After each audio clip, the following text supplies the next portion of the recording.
The heart of a man is very much like the sea. It has its storms, it has its tides, and in its depths, it has its pearls too.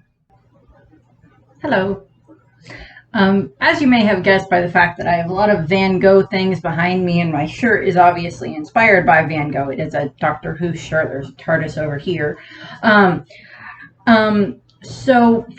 Recently in Council Bluffs, which if you know about Nebraska and Iowa, is right across the river from Omaha, there's a place called the Mid-America Center, and there they have an exhibit right now that is called Beyond Van Gogh.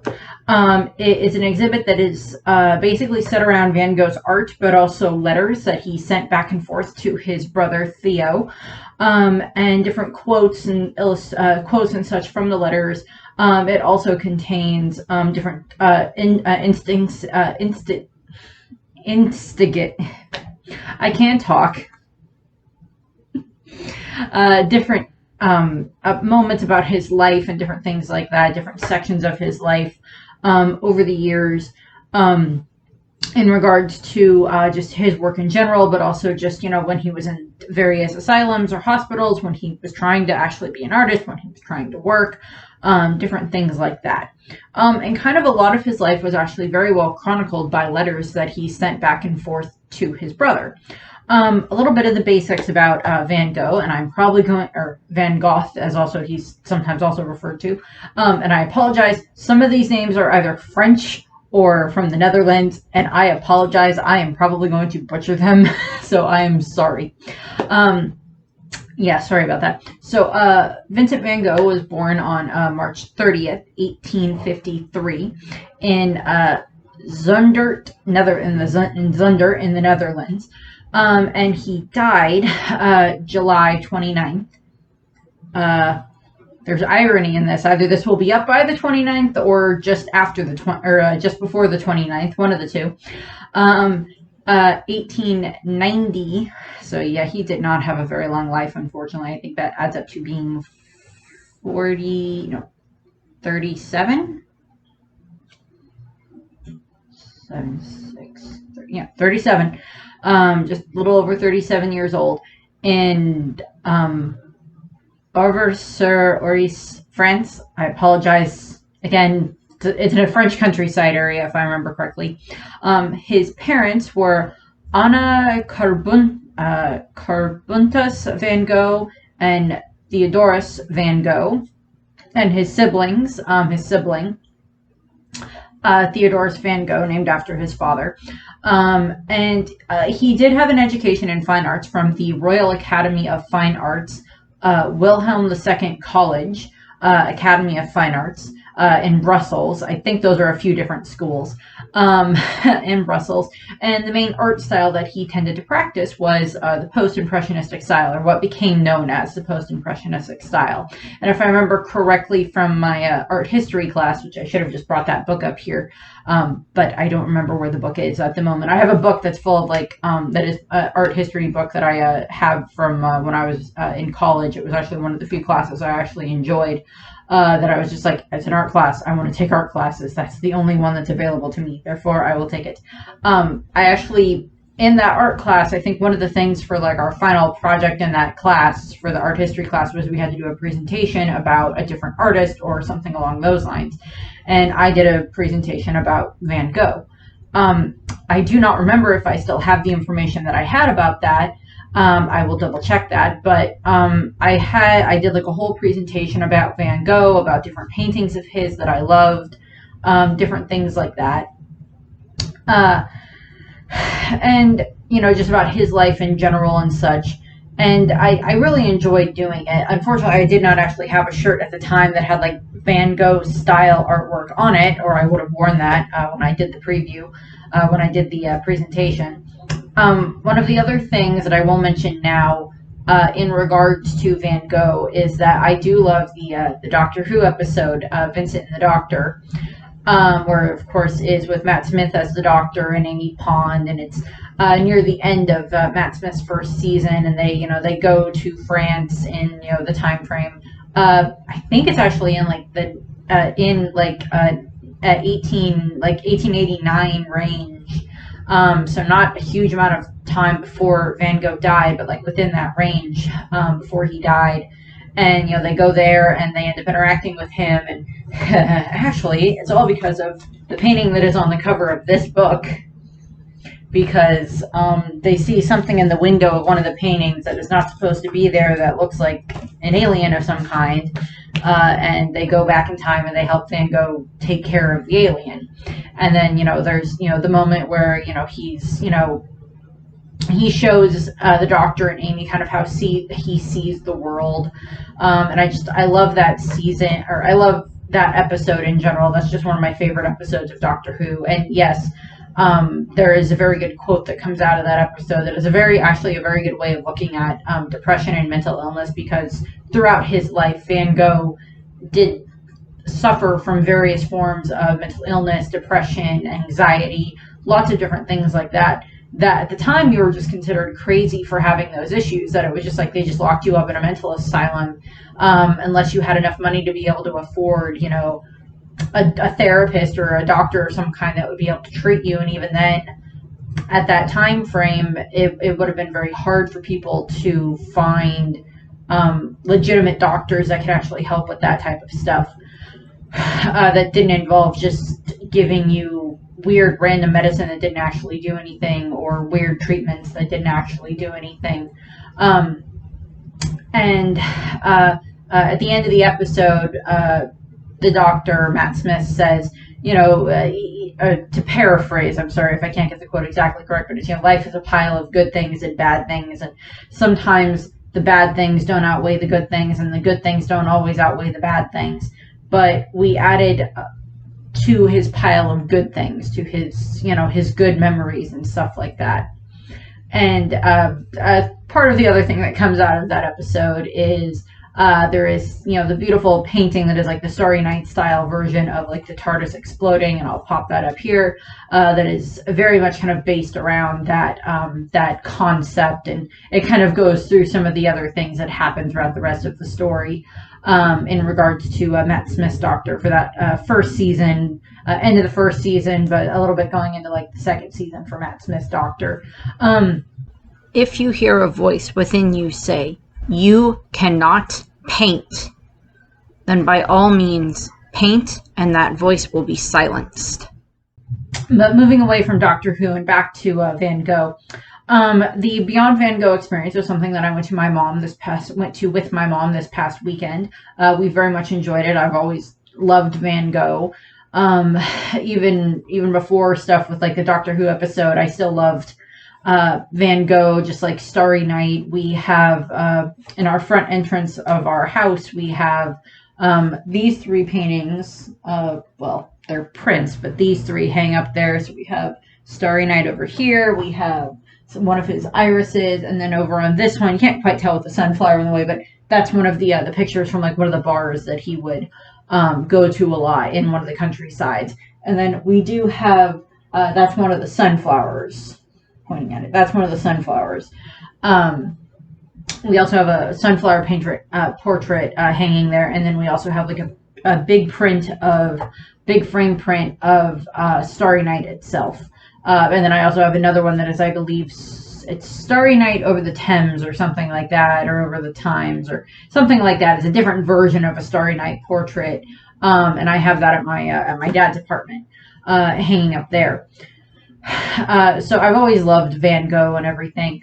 But the exhibit, as I said, it goes through different things about his life. Some of it is quotes in his own words from letters that he sent back and forth to his brother. And I don't really want to show too much of those because I don't know how much of that is like copyrighted, but I do like how like they had on, I'll show you one of them. One of them, it's like one side is clearly in English, and then the other side is, I believe it's supposed to be in Spanish, because I took Spanish in high school, and I believe I recognize enough of this for it to be in Spanish.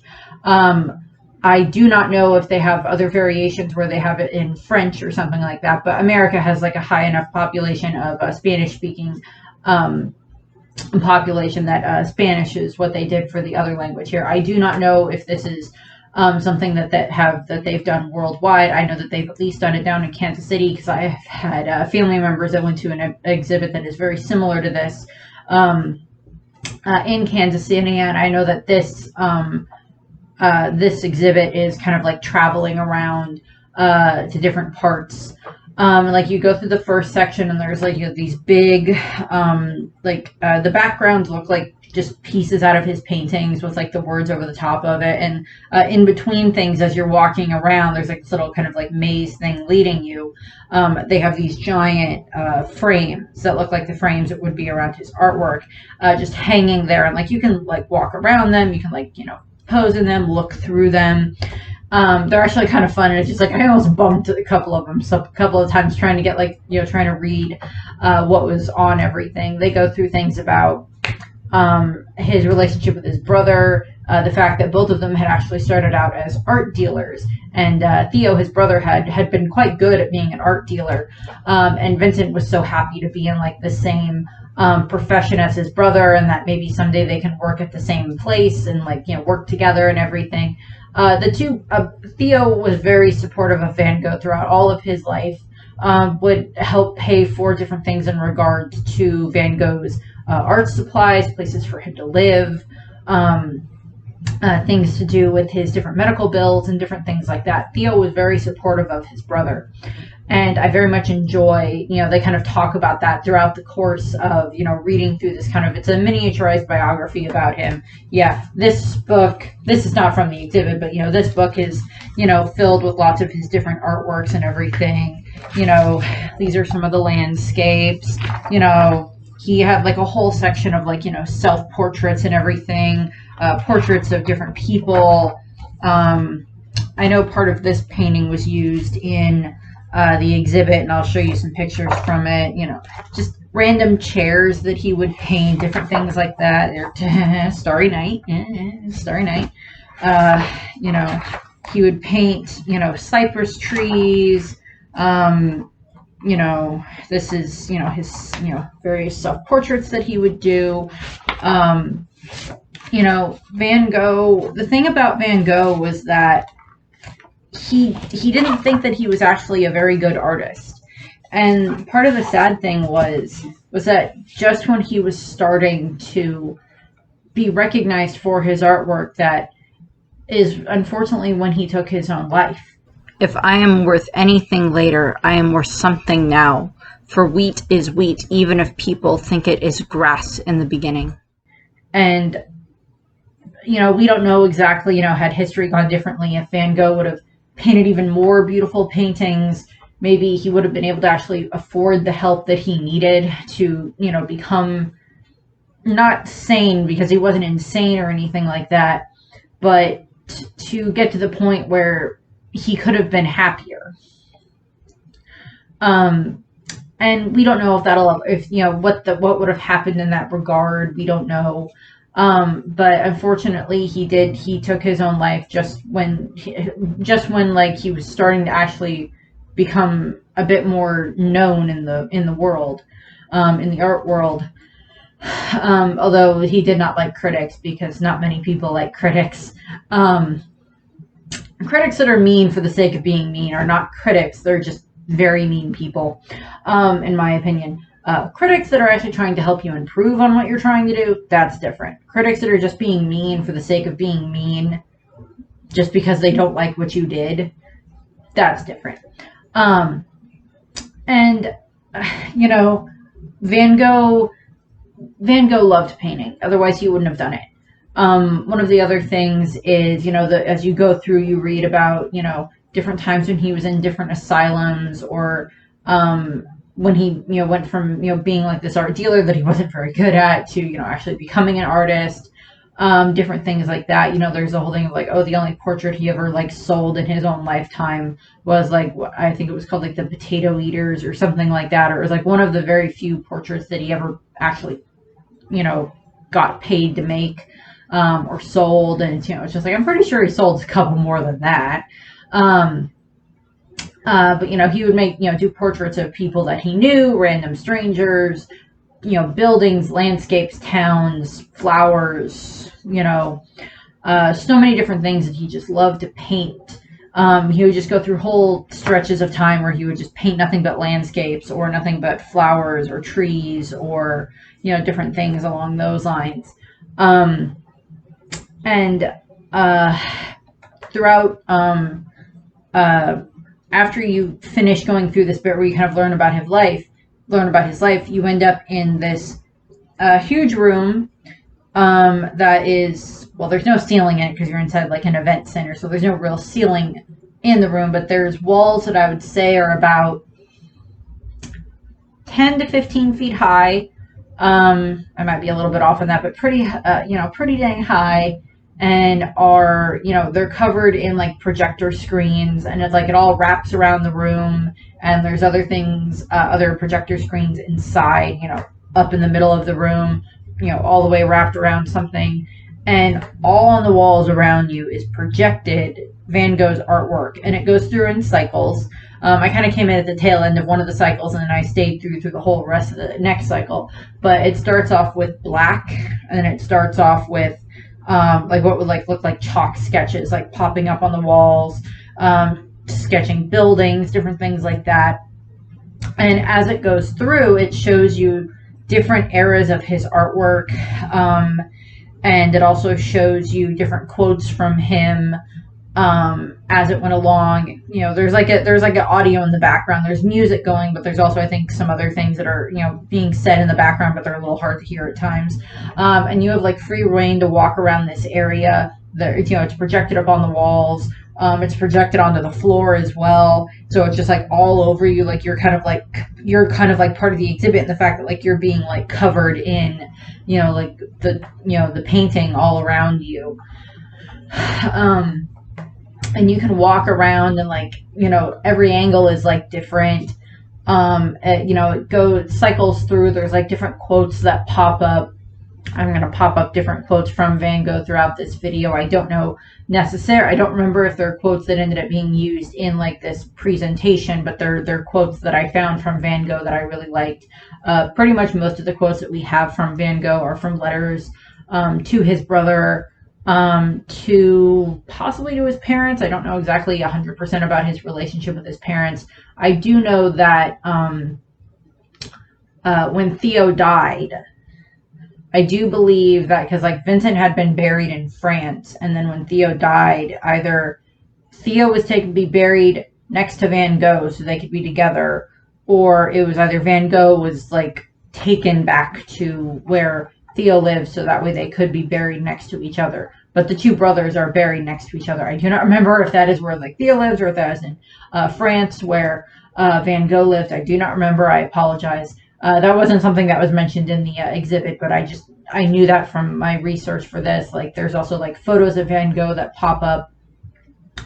There weren't that many, but there were a couple of him and his brother in the exhibit, and it goes through, and like shifts from like different sections. Like there's landscapes, not landscapes. There's the buildings, because like lots of the different towns that Van Gogh lived in, he would do paintings of the different towns and the buildings and stuff like that, and then it would shift, and then it would go to like seaside images of like boats that he would see coming in and out, and like the ocean and the beach and everything like that, and like it's shifting around you, going from one to the other. And it's beautifully done. The way that they shift from like one section to the next is, it looks like either the paint is like running down, like the paint is like bleeding down the walls and like shifting around into different things, or like it looks like there's different brush strokes being done across the paintings to like reveal something underneath, or to paint something over the top of something else.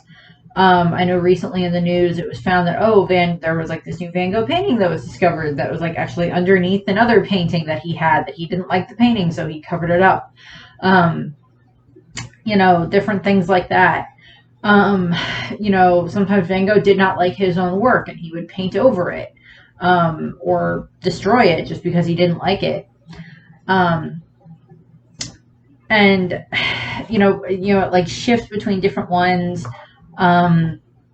There's sections that are the portraits that he would do of people, different self-portraits that he would do. He had like dozens of I don't know if it was dozens, but it was, half a dozen or so, or more than that, different self-portraits of him throughout his life. The famous one of like him without his ear and everything, and with his ear bandaged, excuse me, and different things like that, showing just how his art style changed over time, because like any artist, like their art style is going to change as they get more and more experience with drawing, with painting, with sculpting, with designing. It's going to change, and like it shows this kind of progression of like how it shifts from one to the other. And one of the funny things that I found was that when it was like either the portraits that he would do of different people or the self-portraits, the portraits blink. Like while you're standing there, like channeling, they blink, and I'm just like, okay.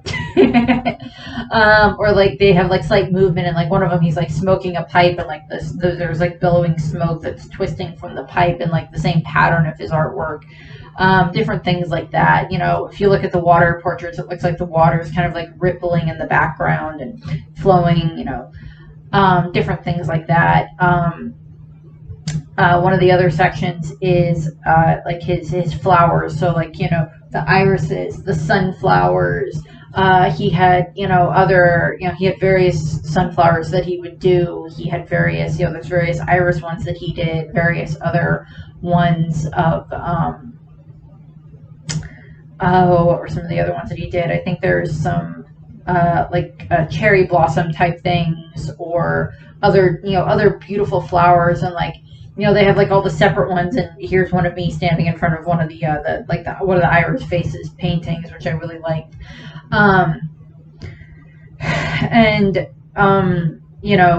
throughout that section, it's like when they do the transition, it's like the flowers will kind of like fall down the wall, like there'll be like flowing flowers down the wall that are the same flowers that you've been looking at. It's just that now they're shifting and like swirling down to like cover everything up, and then like they'll have different quotes from him pop up around the walls, and you can like read the quotes, and then it'll one of them like it'll cover up the quote with like one of them was like the branches of one of his the cherry blossom trees, or one of the various trees that he would do, because he went like through a whole section where he was painting trees or flowering trees or cypress trees or different things like that. And they're beautifully done, and like you're just it's like you're standing in there just like watching everything. Like there's everybody around you. It's like it's not like you're in there alone. I was in there with my mom, and like they have all these other there's a couple dozen other people in the room while this is going on, and like experiencing the same thing you are, except from a different standpoint. People taking pictures, video of like things as it shifts around.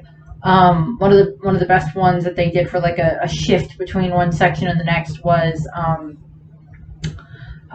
when it would go from it was like the cherry blossoms, and like after like the cherry blossom painting was like kind of formed, like you see like the petals kind of like start coming off and like flowing around you, and like it's kind of like you're wrapped in like there's more and more of them, and like all around the room there's like this giant petal blizzard, Pokemon attack petal blizzard going on all the way around you.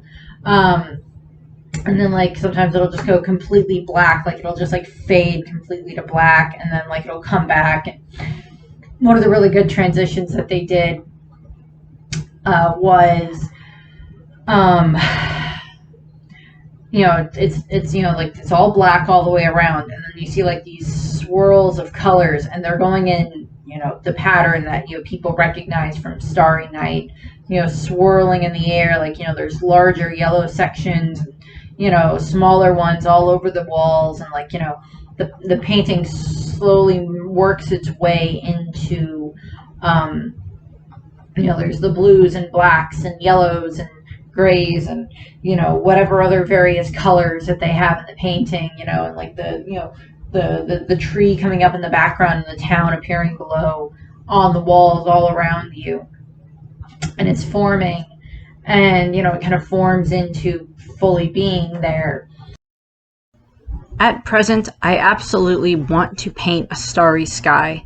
It often seems to me that night is still more richly colored than the day, having hues of the most intense violets, blues, and greens. If only you pay attention to it, you will see that certain stars are lemon yellow, others pink or green, blue, and forget-me-not brilliance. And without my expectating on this theme, it is obvious that putting little white dots on the blue-black is not enough to paint a starry sky. And it's beautiful to stand there. You have like all the colors whirling around you in the same process. It's like on the ground below you as well, and I wore one of my Van Gogh shirts that has like Starry Night all over the front, the pattern of Starry Night all over the front. To this, and different, so there's beautiful things that go on with that in regards to like it kind of just like the patterns from the painting just all around you, like on it's like on your skin and like on the floor around you, and like it flows through all of this, and it's beautifully done. He has sections of like still lifes and different things like that. And you're seeing the quotes on the wall from him. Again, some of the quotes that I use in this video are not necessarily the ones that they had in the actual exhibit. There's a possibility that some of them ended up being the same ones, but not all of them were. But some of them ended up being, some of them might have ended up being the ones that they had there. But one of the last sections they went over is that at the end of it, it's revealed that Vincent didn't really like to sign Van Gogh on his paintings because he didn't necessarily think that people would know how to say his name, that it was, he didn't, just didn't want to do that, and so he would just sign Vincent. So like one of the last sections that like I came in on initially, but is the last part of it, is all over the walls and on the ground you see, like just like the bottom little part of the painting that has like where it's his signature, and like you actually kind of see the paint like kind of get turned into the signature on the walls, and it, all the way around you. For like, he had hundreds of paintings. I do not know the exact number of paintings that Van Gogh had, and we may never know the exact number because some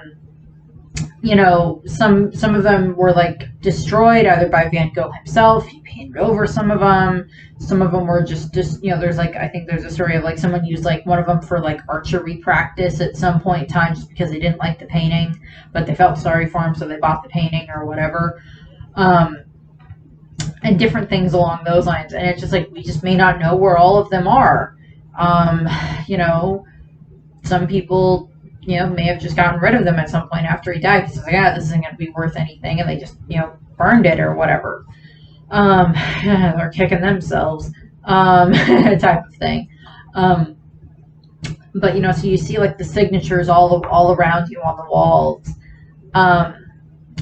and the last bit is like you see this, and I think it's like probably from one of the letters, definitely, that he sent Theo. And it's this last little quote that pops up is, it's like, it's the way he would sign his letters, and it says, very truly yours, Vincent, or however it ended up being, or Van Gogh, whichever way he signed it. And, you see that, and, that's like the last little bit before it, fully fades to black. And then, and then you can exit. You can stay in there as long as you want. I stayed through like one whole way through, and, I caught like the end of one of them and, headed out. And of course they have a gift shop, and I bought stuff at the gift shop. I bought that shirt, the Starry Night one. My mom bought the sunflower one. Bought some postcards, magnets, of course. They had like a Van Gogh deck of cards, which I'm like, okay. Bookmarks, different things like that. They had like Van Gogh hair scrunchies, and I'm like, I mean, I don't need a scrunchie. My hair's not quite that long, and I don't, even if I do grow my hair out that long, I don't usually put it up on a ponytail all that often, just because I don't really like how my hair looks in a ponytail. One of my older, not the job I'm currently at, the job before that, I had to have my hair up in a ponytail, otherwise I would get in my face all the time when I was working, because I was doing retail, and hair whapping you in the face all the time when you're trying to put out clothing and everything like that is not helpful. But it's like my mom's like, well, you can wear it as a bracelet, and I'm like, Mom, this is not the 1980s or the 90s. They had Van Gogh plushies, which I'm like, no. They had shirts, they had hoodies, they had jackets, they had, you name it, they had Van Gogh stuff on it. And it's not like you can't get it, and it's not that they're not very well done or anything like that, but it's just like, it's a little more expensive than I want to spend. I mostly got postcards and the shirt, and some bookmarks and like 2 magnets, but like,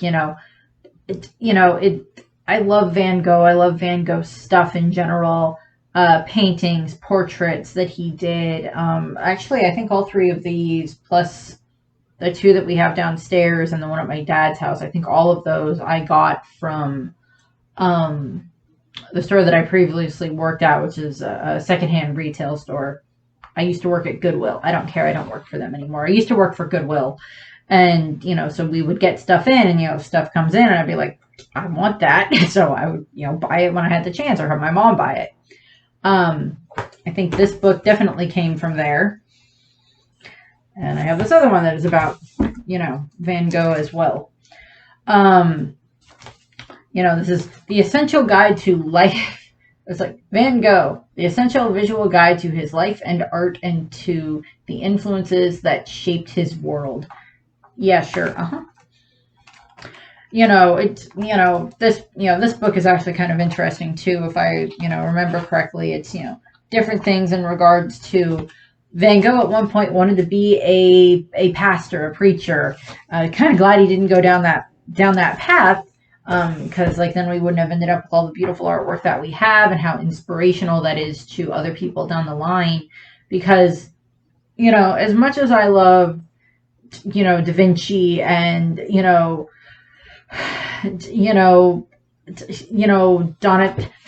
Donatello, Michelangelo, Raphael, Leonardo, all the other Ninja Turtles. I had to throw that in there. I'm sorry. As much as I love all of their work and everything in regards to how realistic it looked and everything, I could never do that realistic of things. That was never a way that I could paint or draw. That level of realism that they would put into them. Beautifully done, beautifully sculpted, painted, drawn, whatever. But that was not something I could do. Van Gogh's work was always something that I just could understand more of, could see me being, it's like seeing that type of painting says that you don't have to get everything perfect. Everything doesn't have to blend perfectly. The shapes don't have to blend perfectly in regards to, this doesn't have to look exactly like, a tree or a sky or a flower or a person for someone to be able to tell that that is what you were trying to draw or paint. You don't have to have every little detail down. And you can, if you don't like something in part of the painting, you can cover it up. Van Gogh would paint over different sections of his paintings all the time. He didn't blend the color all that often. He would, and they mentioned this and stuff, he wouldn't necessarily blend the colors all that often. He would, smooth them out a little bit and different things like that, depending on the, whatever type of paint he was working with. Typically, I'd probably say oil paint was probably what he worked with the most, because that was what was most available at the time frame. Would have been that type of painting. But, on different canvas, on cardboard, on paper in general, and whatever other stuff he could get his hands on. And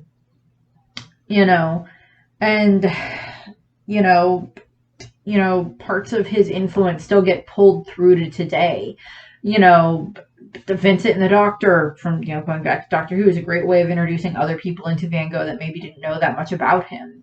And then, you go through that way and, you learn about him by, oh, well, what happened to this artist? Everything that goes on with that, in regards to, how he saw the world. I remember in high school, I think it was our English teacher. I think it was our English teacher. And we watched a movie that was a filmed version of a play that was done by Leonard Nimoy, may he rest in peace, where he played Van Gogh's brother, where he played Theo. And it was based off of, I think, something that Theo actually did, where he actually ended up, it was based off of his kind of eulogy about Vincent. And, it's him doing all of the actions of playing Theo. It kind of turned into like a one-man play and everything. And I think the movie was like from like the 80s or the 90s. I don't remember exactly. But I enjoyed watching it. And, I think it was our English class. I don't remember if it was our English class or it was our psychology class or if it was our art class. I do not remember off the top of my head which one it was. But we watched that and we enjoyed it. Randomly ends with like Leonard Nimoy on the beach, just walking around in the beach. I'm like, what transition of why did this happen? I don't know. But it went through more of Van Gogh's life through like, it used bits, I think, from the letters that like Theo had, and it showed the love that those two brothers had for each other. And I know that I believe that Theo had children. As far as I'm aware, Van Gogh had no children, was never married. There's the whole thing about like a prostitute in his ear, and I do not 100% know how the truth with that went. What the 100% truth is with that. That doesn't really gone over in the exhibit. But Theo adored his brother, and he just wanted the best for his brother as much as he could give him and still support him and support his own family. I don't know how Theo's wife felt about that. But the two brothers are, now buried next to each other, in their final rest. And, hopefully Vincent was finally able to rest, and hopefully, in whatever form of an afterlife you want to believe in, whether you want to go with the Christianity concept of, heaven and hell, and hopefully Van Gogh went to heaven and everything. And, or, I don't know, I was trying to think of another, the Buddhist concept of reincarnation. Hopefully if he did get reincarnated, he's able to be like in a much better life and maybe become like a different painter. Maybe he got reincarnated as a different painter. I don't know.